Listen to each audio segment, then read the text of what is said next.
Oi, gente, tudo bom com vocês? Então, sejam todos bem-vindos ao nosso encontro do terceiro módulo, que se chama Ler para Expressar-se Oralmente. Seguimos com mais um pedacinho da história do livro de Memórias Póstumas de Brás Cubas, de Machado de Assis. No último encontro, vimos que Lobo Neves comentou a Brás Cubas que iria ocupar uma presidência na província e que o cargo era definitivo e muito importante para que ele conquistasse os brasões que ele tanto estimava ter, porque ele havia prometido a Virgília que ela seria marquesa. Neste caso, a Virgília achou que deveria acompanhar o marido dela nessa viagem, óbvio, né? E o Brás Cubas achou que ela tinha perdido o juízo, né?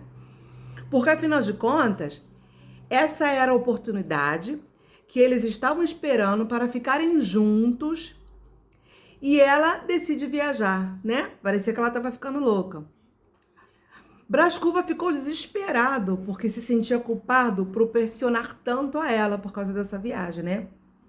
Mas daí o Lobo Neves convida ele para que ele o acompanhasse na viagem também e fosse seu secretário.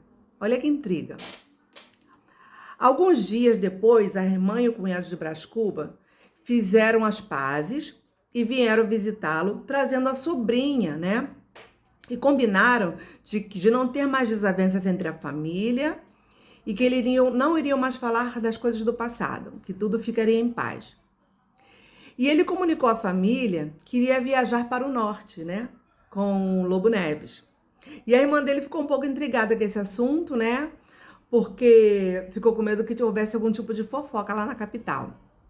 Mas tudo bem, tudo parecia perfeito naquele momento na vida dele. Estava feliz com a mulher amada, bem com a sua família e bem com o seu melhor amigo, né? Aí, no outro dia, quando foi encontrar Virgília, nos lugares onde ele se encontrava, ele recebeu uma notícia que não agradou muito a ele, não foi muito agradável. A notícia foi que Lobo Neves não iria mais aceitar o cargo na capital, porque se tratava de uma superstição dele, né? Essa superstição do número 13, ele acreditava fielmente que traria má sorte para ele, então ele não aceitou ir para esse cargo de presidência. E de repente,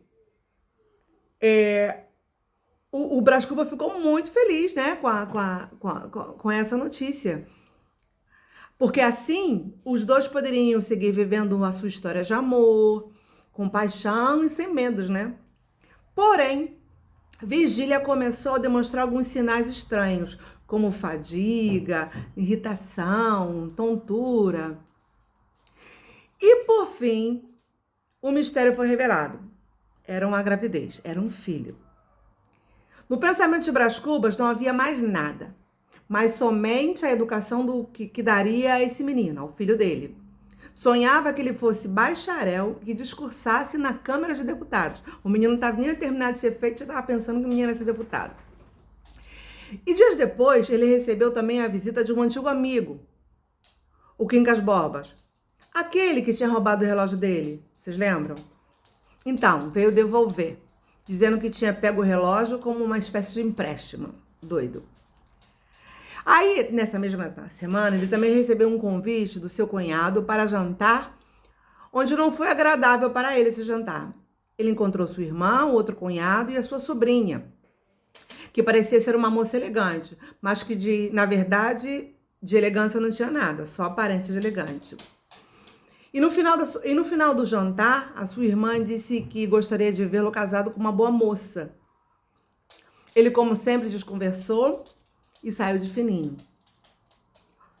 Naquele momento, as expectativas de Brás Cubas em ser pai eram o único que ocupava a cabeça dele. Mas, infelizmente, aconteceu alguma coisa. Aconteceu uma coisa que ele não esperava. O que vocês acham que foi? Eu fico por aqui. Deixo que vocês sigam lendo o finalzinho desse livro, o finalzinho desse capítulo e descubra realmente o que aconteceu. A gente se vê no próximo encontro. Tchau, tchau.